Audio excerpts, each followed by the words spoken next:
The Lion King was released way back in 1994, which was when the NBA was also featuring a whole bunch of teams with two bigs. It's a style that the Jazz have resuscitated in their success this season. Chauncey, please explain to everyone how.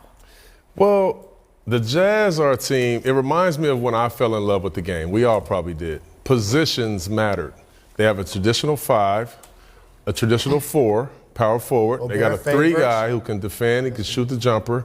Ingles. They got a 2 guard that leads the team in scoring. Mitchell. That's what it used to be like. And then they got a pure point guard and they got role players. Rubio. And I'm gonna go to the tape here and I'm gonna show y'all offensively and defensively why they remind me so much of back when we played, old guys. So their defense is on a string. Obviously, you look at Favors, he knows Melo's in his sweet spot.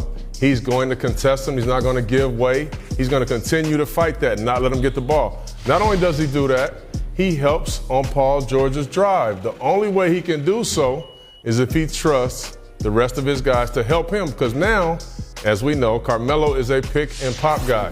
What does Rubio do? Yeah. He goes over and he rotates really fast. Now, nobody wants to give up corner threes. You look at Donovan Mitchell. His angle for where he closed out doesn't give up that pass to the corner.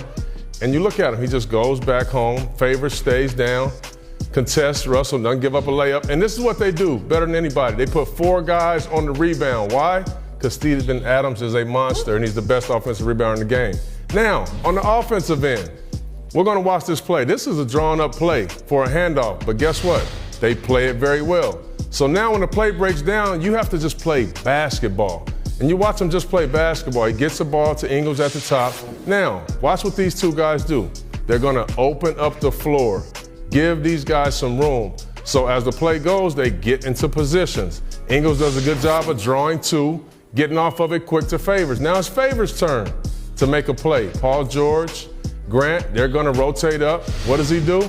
He passes it to Crowder. Crowder, you look at Paul George here. He's out of position. He doesn't know where he's at. What does Crowder do? Finds the open man. Nobody wants to give up open corner threes, but they do. That's them playing basketball. And you know we would be remiss if we didn't talk about this young man. Donovan Mitchell, 6'3", going against maybe without Kawhi Leonard, the best defender in our game. A lot of D-Wade in him. D-Wade with a 3-ball. And he's just going to do special things all the time. You can just put the ball in his hands, but I really do. I appreciate the way that this team plays the game. They play it the way that we all played.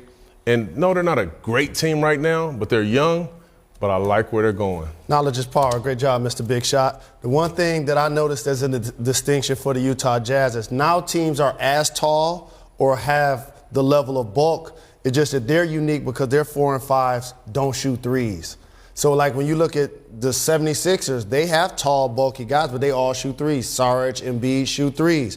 Valanciunas is trying to shoot threes, but Ibaka shoots threes. So that is also another distinction, is that they play old school. Their bigs play underneath the three-point line. What's keeping them alive is their defense also, you know, and the matchup. You know, OKC is not a big three-point shooting team, so they can get away with not shooting threes. You know, this is something that's going to hurt them in the long run. They have to add three-point shooting to this team if they want to eventually take the next step and become a contender.